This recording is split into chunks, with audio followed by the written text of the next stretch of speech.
you from Pilates Leeds. And this month's clip is for you if you struggle a little bit or have some anxieties about your lower back workout. If maybe you get a bit of back pain during or after the exercise, or if it just doesn't feel quite right. So we're going to go through how to get a really good setup, right technique and using the right muscles, and then some alternative exercises as well. Right then, so here we go. The first thing is I want to explain the difference between moving at the hip and moving in the spine. So the first thing is called hip flexion. I'm going to show you in seated, I'm going to do it in standing and lying as well. Okay, so this is my hip crease, obviously these are my legs, this is my trunk. Hip flexion, moving at the hips, is there, that's hip flexion. So I'm moving and I'm pivoting at the hip crease. This is spine flexion in seated. So the pivot point is my lumbar spine, it's my lower back. So I'm curving backwards. I think it's easier to see in standing. I don't know if my head's been chopped off, but you can see the bit what you need to see. There's my hip crease, there's hip flexion, and I'm going to bend my knees to show you this. There's spine flexion. Okay? And finally, in lying down, okay, if I put my legs up like that, that is, actually I'll just do one, that's hip flexion, and this is spine flexion, okay? I curve my spine, and now it's in the first one, in hip flexion, the prime mover, the main muscle that works is the thigh muscle, because there's the load moving up and down with the stomach stabilising the spine into neutral. If you work with spine flexion, straight away the spine's curved and the abs are contracted to sustain that position, and then you're adding the legs as resistance tools. It's like having your own little set of kettlebells hanging off your body. So for most people, this second one is easier to achieve. It's an easier shape, it's easier to sustain. And as I say, the main muscle that you're working is the stomach. It's not a secondary muscle. If you've been told by your physio or you feel that you don't want to work with a curved lower back, I will give you an alternative to that at the end. So that's the first thing, the setup. Be clear on what it is that you're trying to do. Work with a curved spine with the abs or sustain a neutral spine. Okay, that's the first thing. The second thing is the setup can be an issue, and paradoxically and weirdly, it may sound strange to say it, but it can be tightness in the upper body. So a lot of us are tight in the chest, and if you then lie down, so you find when you're here, and then you lie down, and when you're lying like this, you end up with the head tipped back or the ribs shifted upwards.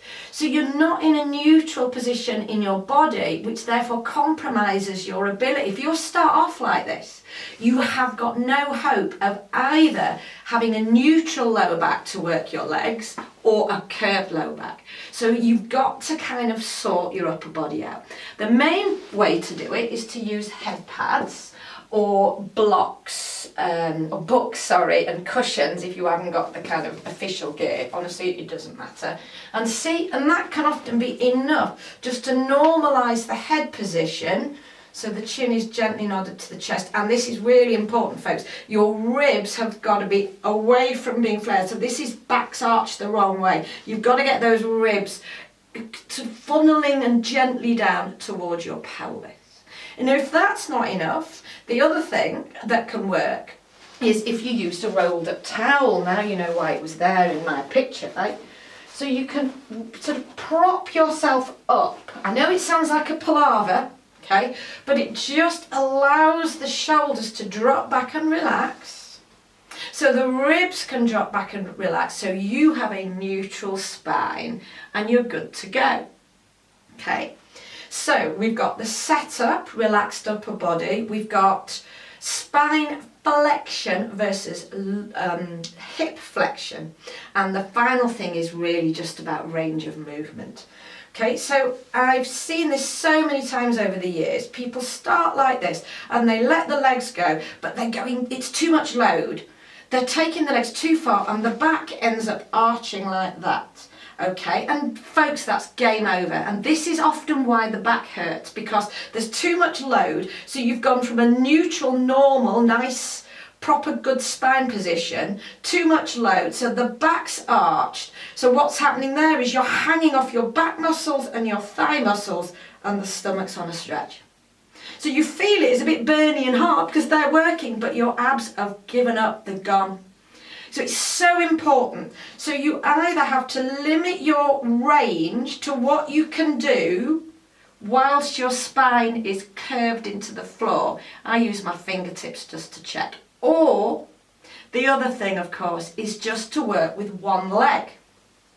So you're keeping your lower back curved, your stomach is working, and there's the load of one leg, or maybe it's two legs in the air, but only move one at the other side at once. And those of you who have a little bit of shortness in the hamstrings or really long, heavy legs, reduce your lever, make life easier for yourself, bend the knees, and you still get that hit. And you want to be feeling that in the stomach. You want your head and neck to be in the right alignment. If they're going a little bit, just fold up what's underneath your head and just give yourself more support. Okay, for those of you who've been kind of advised by a physiotherapist, or you just don't want to work with a curved lower back, maybe you feel that you're sitting like that during the day, then it's essentially the same thing.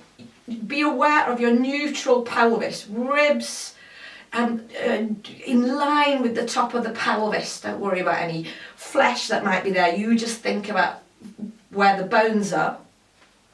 And then have your, I'd work with one leg if you're going to keep a neutral spine, and one leg down and up, or maybe a leg and an arm simultaneously. That's a great worker of the stomach.